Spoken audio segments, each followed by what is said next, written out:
बिहार के मुख्यमंत्री नीतीश कुमार प्रदेश की प्रगति यात्रा पर निकले हैं। इस यात्रा के जरिए नीतीश जनता का मन टटोलने की कोशिश में जुटे हुए हैं, लेकिन उनकी ये यात्रा बीजेपी के लिए सीधा संदेश मानी जा रही है। इस बीच नीतीश की नाराजगी के सवाल पर केंद्रीय मंत्री की प्रतिक्रिया को लेकर सवाल उठ रहे हैं।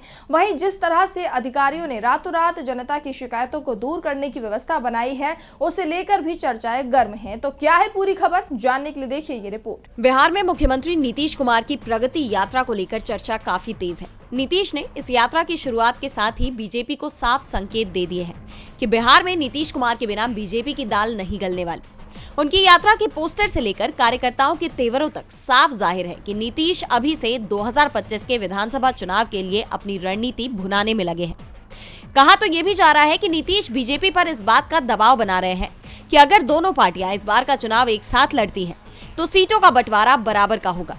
क्योंकि जिस तरह से महाराष्ट्र में मुख्यमंत्री उप मुख्यमंत्री हो गए, उप मुख्यमंत्री मुख्यमंत्री हो गए, उसके बाद नीतीश कुमार डरे हुए हैं और उनके इस डर को अमित शाह ने और बढ़ा दिया है, जिसमें उन्होंने सीएम पद पर फैसला चुनाव के बाद करने की बात कही है।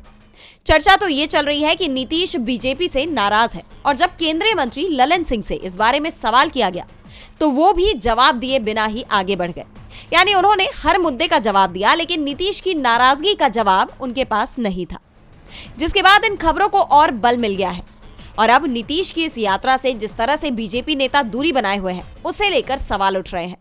वहीं इस बीच खबर ये भी सामने आ रही है कि जैसे जैसे नीतीश कुमार की ये यात्रा आगे बढ़ रही है, उनके अधिकारी अपनी तैयारियों को मजबूत कर रहे हैं। जिन गांवों में अब तक सड़कें नहीं थी, वहां भी सड़क निर्माण का काम तेजी से हो रहा है।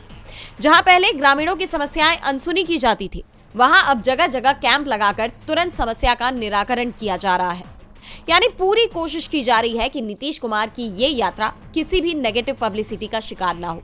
नीतीश कुमार को उनकी सरकार में विकास के सवालों को लेकर असहजता न महसूस हो, इसका पूरा ध्यान रखा जा रहा है। अब उनकी ये यात्रा कितनी कारगर साबित होगी, ये देखने वाली बात होगी। डीवी लाइव की रिपोर्ट।